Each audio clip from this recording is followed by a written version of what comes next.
Well, hello there everyone, and welcome to my factory models. This is Old School Gold Part 2, the Tamiya 135 scale, German Hanomag SD KFZ 251. And right now we're going to look inside the box. So let's delve in there. So we showed the artwork on yesterday's video. So I'm making this one in 3 parts. It's fairly short, but so let's delve in the box. Like I say, the box is still in mint condition. It's got the original 70s artwork on the side for other tank models. I'll put that out of the way. Inside we've got instructions here. These are the Japanese ones, so that's for the Japanese speaking world. And seeing as this was for the Western imports or English speaking imports, there's another set of instructions for us here which concern the English speaking world, and excellent little booklets even for now really. You consider as more expensive models with the worse instructions. It starts off with an introduction. Well, it's an historical introduction about mechanised warfare, basically. It's about the First World War and the Hindenburg Line, which goes on to talking about the vehicle itself. But I'm not going to read through that now. That's aren't you lucky? You can do that at your own leisure. So a quick look at the booklet. Again, usual excellent, excellent standards. I love the way you've got the photographs juxtaposed with the diagrams. I mean, that's just so excellent to do that. You can, especially for the less experienced, it can visualise how the model is actually starting to look, or will hopefully look. All well laid out. All the diagrams very well organised. As you can see there, there's the hull sections, quality of the diagrams, again, more photos there. That's 1 and 2, how it would start off, basically the driver's console, and then onto the floor of the hull, the seating area up here.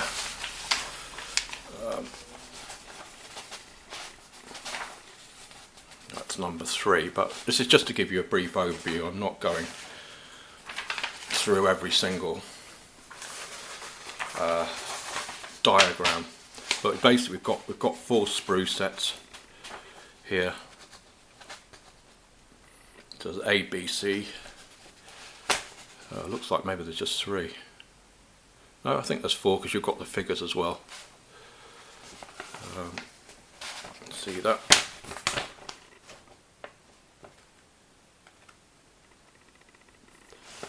So excellent instructions, especially for someone like me. Much better than the Airfix ones, which goes without saying. They're a bit cramped at times and they're not so great on the colour instructions, although I admit the later stuff is a big improvement. But well, that's your decals section there for the Africa Corps version or the European theatre version. Again, very clear, well drawn out diagrams, and bear in mind this was how they'd have been sold over 40 years ago.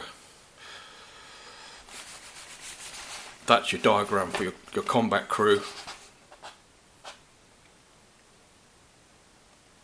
There, that's all pretty clear. Not very detailed, but at least you get a good idea of how the figures should look.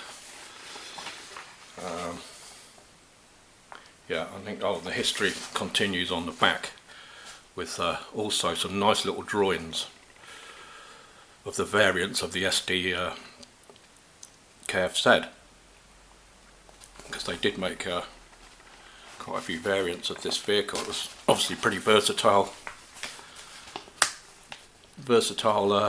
carrier.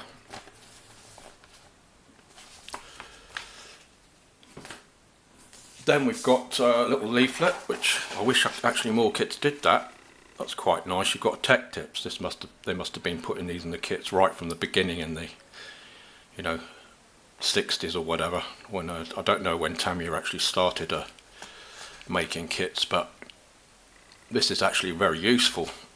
Use your knife to take as much flash off the sprue parts, showing where you position the sprue cutter, drill pin there, making holes, gluing application. So,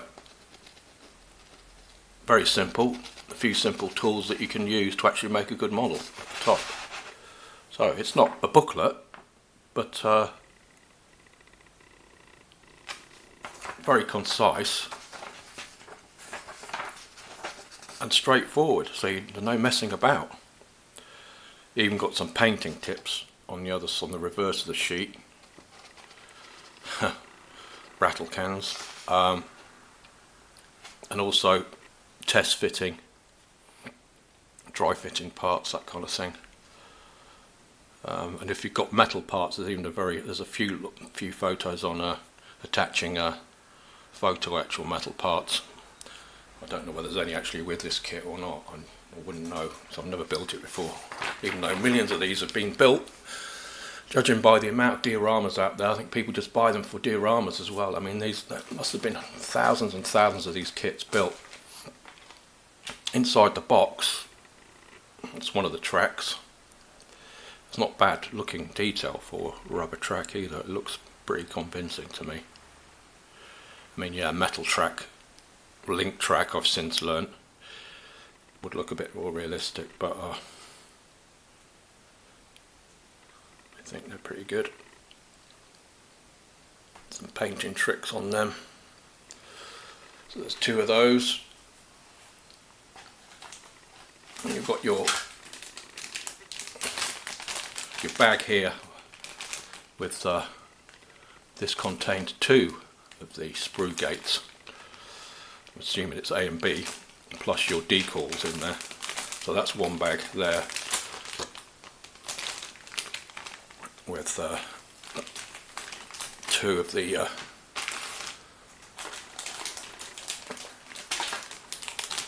then there's another third sprue gate with the top of the vehicle's hull and more side panels there. All well protected in a bag, and all pretty well laid out as well. Not too cramped together on the sprue, which I quite like that, especially for clumsy people like me. It makes it a bit more easier to access cutting the parts off and not messing up and breaking smaller parts. And then the third and final pack is for the Tamiya figures, the combat crew, or the infantry, the mechanised infantry, or the Panzer Grenadiers as they were known.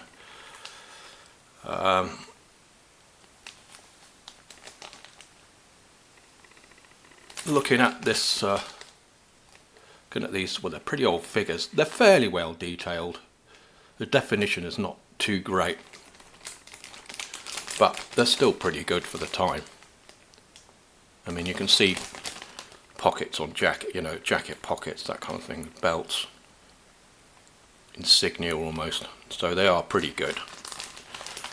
Nice sharp little brush, you could bring these out nicely. So that's good for practicing your figure painting on. Yeah, not top quality figures, but they're still not bad. They're still pretty good.